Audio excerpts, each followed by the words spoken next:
বিসমিল্লাহির রহমানির রহিম। রেক্স কোডারের পক্ষ থেকে আমি মুনির মাহমুদ সবাইকে শুভেচ্ছা জানাচ্ছি আজকের টিউটোরিয়ালে। আজকের টিউটোরিয়ালটা হচ্ছে গত কালকের ক্লাসের দ্বিতীয় অংশ। গত ক্লাসে দেখিয়েছিলাম যে কিভাবে মেটাবক্স অ্যাড করতে হয়, কিভাবে মেটাবক্সটা শো করে এবং এভাবে একাধিক মেটাবক্স অ্যাড করা যায়, ইনপুট বক্স তারপর টেক্সট এরিয়া একাধিকটা করা যায়।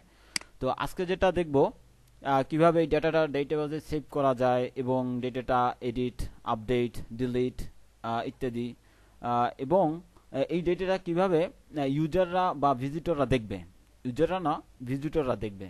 তো যাই হোক, চলুন কাজ শুরু করা যাক। এখানে একটা কথা, সেটা হচ্ছে যে এই যে মেটাবক্স, অ্যাড মেটাবক্স ফাংশন, এখানে হ্যাঁ অ্যাড মেটাবক্স ফাংশনটি একটা ভ্যারিয়েবল পাস করে কলব্যাক ফাংশনে, যেই ভ্যারিয়েবলটাকে বলা হয় পোস্ট অবজেক্ট, যে ভ্যারিয়েবলটাকে পোস্ট অবজেক্ট বলা হয়। তা আমি এই ভ্যারিয়েবলটা দিয়ে দিব পোস্ট অবজেক্ট ভ্যারিয়েবলটি। আচ্ছা, এরপর আমাকে এই ডেটাটাকে সেভ করতে হবে। তো আমি এখানে একটু কমেন্টস করে দেই, this function used only to print out HTML data. ওকে, তো চলুন এখানে আমি কিভাবে সেভ করব। Save our custom data when saves our post। এখন এখানে একটা ফাংশন লিখতে হবে। ফাংশনটার নামটা দিচ্ছি সেভ আওয়ার কাস্টম ডেটা। এর মধ্যে একটা প্যারামিটার দিতে হবে, অ্যাড অ্যাকশন। এখানে এই হুকটা দিয়ে আমরা ডেটাটাকে সেভ করব আমাদের ডেটাবেজে, যেই ডেটাটা থাকবে wp_postmeta নামক টেবলে। সেভ পোস্ট এই নামে একটা হুক আছে। আপনারা চাইলে এই নেমটা গুগলে লিখে সার্চ করে এর সম্পর্কে বিস্তারিত জানতে পারবেন।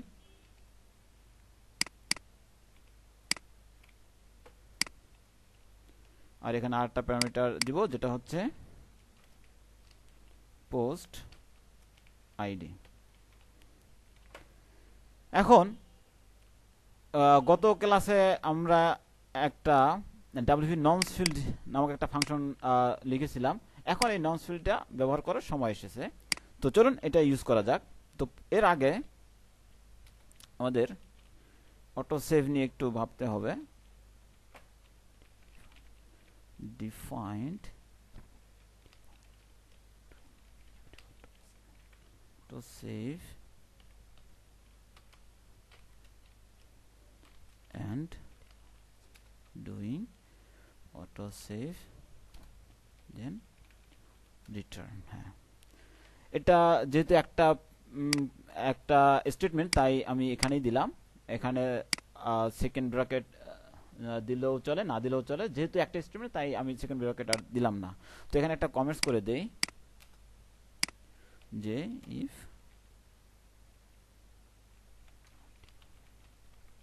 doing auto save then return। ওকে, তারপরে চেক করতে হবে যে nonce field যদি না থাকে এবং এটা যদি ভেরিফাই হয়ে না আসে, তখন কি করতে হবে। if nonce if the nonce is not present there, or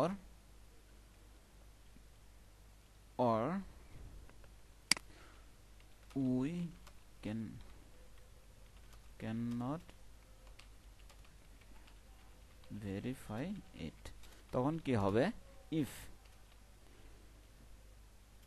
is set set. আচ্ছা, তো এখন এখানে পোস্ট নামক একটা সুপার গ্লোবাল ভেরিয়েবল আছে, যেটা এভাবে লিখতে হয়। এবং এখানে যে ভেরিয়েবলটা দিব সেই ভেরিয়েবলটা হচ্ছে এখানে যেই ডাব্লিউপি নন ফিল্ডের নেম দিয়েছিলাম সেই নেমটি এখানে দিতে হবে, ঠিক ওই নেমটি হতে হবে। আর এর আগে ইজ সেট এখানে দিতে হবে আমাকে ইজ নট সেট, অর্থাৎ যদি এটা সেট না থাকে, তারপরে অথবা ডাব্লিউপি, আমি একটু পরে বলতেছি, ভেরিফাই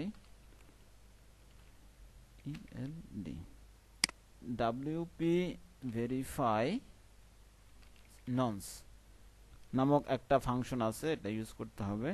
সেম এখানেও পোস্ট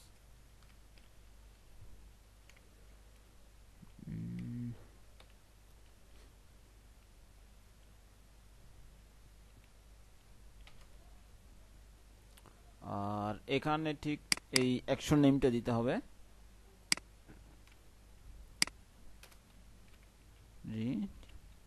রিটার্ন। ওকে, এখন বলি, যদি এটা ডব্লিউপি নন ফিল্ড যদি সেট না থাকে এবং এটা যদি ভেরিফাই নট ভেরিফাইড, এটা যদি ভেরিফাই না আসে, তখন এটা চেক করবে যে এই কি এখানে এই কিতে কি পোস্ট হচ্ছে, এই কিতে কি পোস্ট হচ্ছে এবং এই ভ্যালুর বিপরীতে কি পোস্ট হচ্ছে, এই কিতে এবং এই ভ্যালুর বিপরীতে কি পোস্ট হচ্ছে, এটা সে এটা চেক করবে। ওকে, দেন এখন আমাদের এই পোস্টটাকে ডেটাবেসে সেভ করতে হবে। আর এটার জন্য আমরা একটা ফাংশন ইউজ করব, যেটাকে আপডেট পোস্ট মেটা নামক একটা ফাংশন আছে, সেটা ইউজ করব। আবার ইফ কন্ডিশন নিতে হবে। এখন এটা করার আগে আমাকে আরেকটা কাজ করে আসতে হবে, যেটা যে এই পোস্টটা বা এই ডেটাটা কিভাবে শো করাবো বা ডেটাবেসে কিভাবে সেভ করাবো। এটার জন্য আমি একটা ফাংশন ইউজ করব, যেটাকে গেট পোস্ট মেটা বলা হয়। গেট পোস্ট মেটা নামে একটা ফাংশন আছে, সেটা গেট পোস্ট মেটা এই নামে একটা ফাংশন আছে। এই ফাংশনের তিনটা প্যারামিটার, প্রথমটা হচ্ছে পোস্ট আইডি, তারপর হচ্ছে একটা কি দিতে হবে, আর কি এর এবার একটু পরে বলি। আর তৃতীয়টা হচ্ছে বুলিয়ান ভ্যালু, যেটা ট্রু অথবা ফলস, ট্রু দিব। আচ্ছা, সেমিকোলন। এখন এখানে কি এর কাজ কি, এই কিতে অর্থাৎ এখানে যেই callback function W update post মেটা এবং কলব্যাক ফাংশন নিয়েছি, ঠিক এখানে এখন কোন কিটা থাকবে, এখানকার যেই কিটা দিব সেই কিটা থাকবে ঠিক এখানে এখানে যে সরি এখানে না, এইখানে এখানে একটা ডেটা বা একটা পিএইচপি এই গেট পোস্ট মেটা, এটাই এখানে ইনপুট দিতে হবে, এখানে দিতে হবে যেই ডেটাটা ধরে রাখবে, ডেটাবেস থেকে ধরে রাখবে। তো এখানে যেটা করব, ইকো করাবো। কি ইকো করাবো, ইকো করাতে হবে যে এখানে যেই কিটা দিব, এই কিতে যে ভ্যালুটা থাকবে সেই ভ্যালুটাই এখানে ইকো করাবো। এখন এখানে কোন কিটা দিব, এখানে একটা কি জেনারেট করতে হবে, যেই কিটা আমি বোঝার, যে কোনো একটা কি দিতে পারি, তবে আমি বোঝার জন্য এই নেমটা আমি দিতে পারি, অর্থাৎ দিতে পারি না, সেম এই নেমটি আমাকে দিতে হবে, এই নেমটি আমাকে এখানে ইনপুট দিতে হবে। আর এই কি এর নেমে আমি এটা আমি ঠিক আরেকটা ভ্যারিয়েবলে স্টোর করাবো, যাতে আমার ব্যবহার করতে সুবিধা হয়, এই জন্য আমি আরেকটা ভ্যারিয়েবল স্টোর করালাম। তো এখন এই ভ্যারিয়েবলটা আমি যে কোনো জায়গায় ইকো করলেই এই ডেটাটা এই কি এর বিপরীতে ওখানে আপডেট, ডিলিট অথবা এডিট, যেটা আমি করতে চাই না কেন সেটাই হবে, এবং ইউজারকেই আমি এই কি এর বা এই কি এর মাধ্যমে আমি ইউজারকেই ডেটাটাকে শো করাবো। তো যাই হোক, এখন এই কিটাই বা এই ভ্যারিয়েবলটা আমি যদি এখানে ইকো করাই, তার মানে এই ডেটাটা এখানে ইকো হচ্ছে। এখানে একটা ভ্যারিয়েবল সাইন দিতে হবে, অর্থাৎ ডলার সাইন। তো আর এই জিনিসটা আমাকে এখানে দিলে হবে না। আমি যদি এটা একটু ইয়া করে ফেলি, প্রথমবার আমাদের এখানে এভাবেই ছিল, তো এটা দিতে হবে ভ্যালু নামক একটা অ্যাট্রিবিউট আছে, এখানে এটা দিতে হবে। তো এখন এটা ঠিক আছে। এরপরে দ্বিতীয় আরেকটা আছে, সেটা হচ্ছে আমাদের টেক্সট এরিয়া। টেক্সট এরিয়াতেও ঠিক এভাবেই দিতে হবে, যে টেক্সট এরিয়া যেটা দেব সেটা হচ্ছে এখানে, এখানে আমাকে একটা ইয়া দিতে হবে। তো এখানে দেওয়ার জন্য আমি এই জিনিসটাই কপি করি, কন্ট্রোল শিফট ডি সাবলাইম টেক্সটে কপি করার জন্য। আর এই নেমটা দিব আমি ঠিক এখানে যে নেমটা দেয়া আছে এই নেম অনুযায়ী আমি এই কি নেম দিব এবং ভ্যারিয়েবল নেম দিব। আর এই নেমে আমি এই ডেটাটাকে শো করাবো। কোথায় শো করাবো? ঠিক এখানে, অর্থাৎ টেক্সট এরিয়ার এখানে, যেখানে ডেটাটা থাকবে। ঠিক বলতে গেলে এটা। তো এখন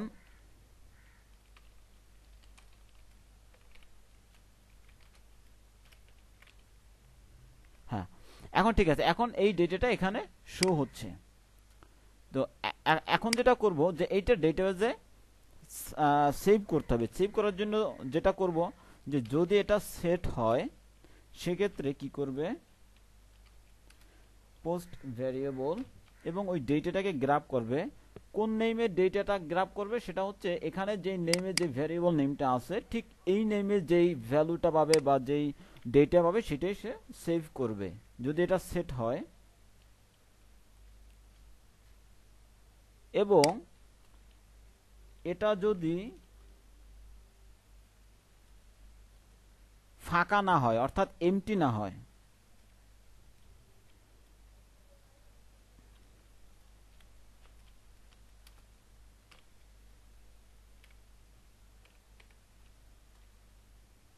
নট এমটি, অর্থাৎ এটা যদি এমটি না হয় তখন এই কন্ডিশন এই ইফ স্টেটমেন্টের মধ্যে ঢুকবে এবং একটা ফাংশন রান করবে। ফাংশনটার নাম হচ্ছে আপডেট পোস্ট মেটা। আর এই ফাংশনের তিনটা প্যারামিটার আছে। প্রথমটা হচ্ছে পোস্ট আইডি, দ্বিতীয়টা হচ্ছে এর কি নেম, আর তৃতীয় আরেকটা দেওয়া যায় যেটা আমরা দিব HTML চেক করার জন্য, সি আন্ডারস্কোর HTML নামক একটা ফাংশন আছে।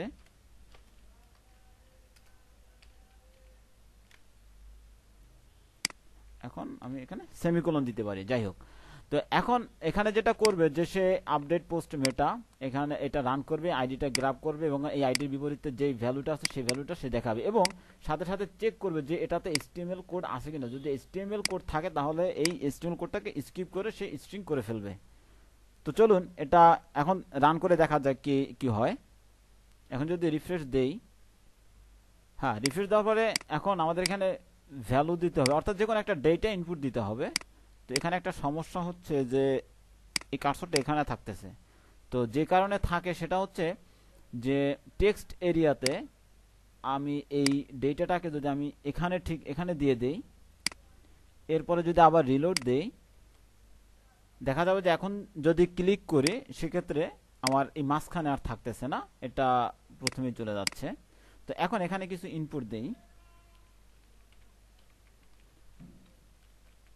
টেস্ট টাইটেল আসুস ল্যাপটপ, আর এখানে একটা ডেসক্রিপশন দেই, সেটা হচ্ছে আই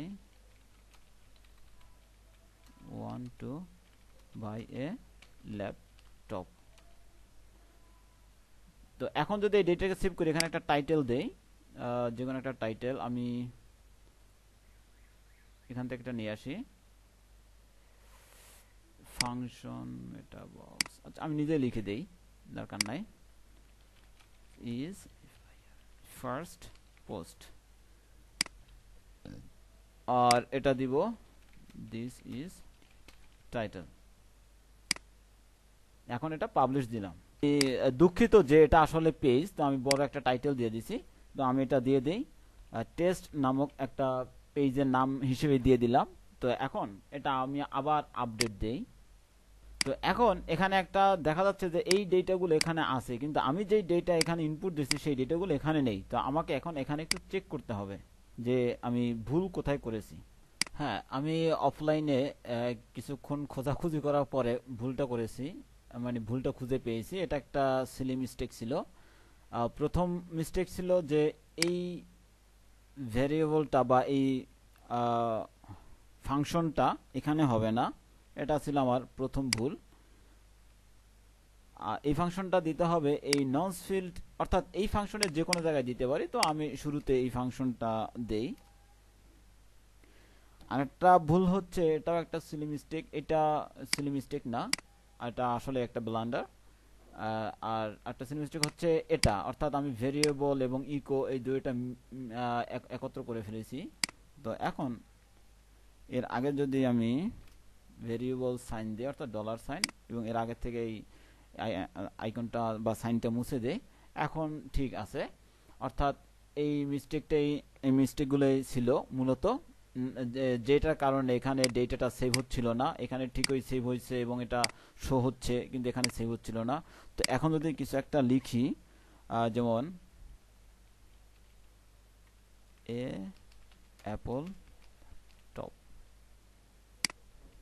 আচ্ছা এটা পরে দিই, যেহেতু আমি এটা এখনো ডিক্লেয়ার করিনি তাই এটা আমি পরে দিচ্ছি। তো এখন যদি এটা আপডেট দেই, হ্যাঁ এখন আপডেট দিলে এই টাইটেলটা এখানে থাকতেছে এটার মতোই। আচ্ছা এখন এটার ডেটাটা আবার করি, দেই। সেক্ষেত্রে যেটা করতে হবে যে এটা তো আমি ভ্যারিয়েবল নিলাম এবং এটাও নিয়েছি, ও এটা নেওয়া হয়ে গেছে, তাহলে আমি ওটা দিলেও এটা ডেটাটা শো হবে। তো আমি এখানে আরেকটা ডেটা ইনপুট দেই, this is meta box description. এখন আপডেট দিলাম। এখন ওটার জন্য আমাকে আরেকটা ইফ স্টেটমেন্ট নিতে হবে, অর্থাৎ ডেটা সেভ হওয়ার জন্য। তো আমি এটা কপি করে নিলাম, এই একটা নিয়েছি, অর্থাৎ যে কয়টা ফিল্ড হবে সে কয়টা এরকম ইফ স্টেটমেন্ট হবে। যদি এটা সেট হয়, এটা হচ্ছে যে যদি প্রোডাক্ট নেমটা সেভ হয় সেক্ষেত্রে এটা সেভ করবে। আর যদি এটা এখন এটা ব্যবহার করব যদি এই প্রোডাক্ট ডেসক্রিপশনটা সেভ হয়, আর এই ডেটাটা থাকবে এখানে, যে নেমে ডেটাটা আছে সেই নেমটাই আমাকে এখানে দিতে হবে।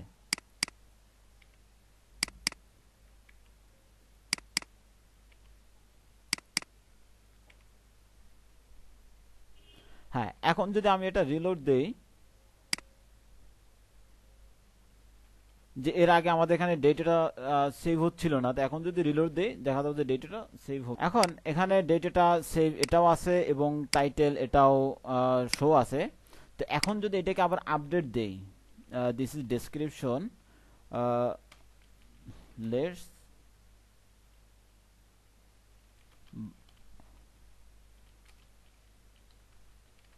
By a laptop. আচ্ছা এটা আপডেট দিলাম এবং টাইটেলটা একটু আপডেট দেই। আচ্ছা ল্যাপটপ অ্যাপল কম্পিউটার, সরি, হ্যাঁ এটা একটু এডিট করলাম, দেখি আপডেট দিলে এই ডেটাটা থাকে কিনা। দেখুন এখন এটাকে আপডেট দিয়েছি এবং ডেসক্রিপশনকেও আপডেট দিয়েছি, কিন্তু ডেটাটা ঠিকই শো হচ্ছে। তো এখন দেখব কিভাবে এই ডেটাটা ইউজারকে দেখানো যায়। আচ্ছা এই টিউটোরিয়ালটা একটু বড় হয়ে গেছে, তো আমি চাচ্ছি যে এখানেই বন্ধ করে দিতে, পরবর্তী টিউটোরিয়ালে আবার দেখাবো যে কিভাবে এই টেক্সটগুলোকে ইউজারকে বা ভিজিটরকে দেখানো যায়। তো আজকে এই পর্যন্তই, সবাই ভালো থাকবেন, আল্লাহ হাফেজ।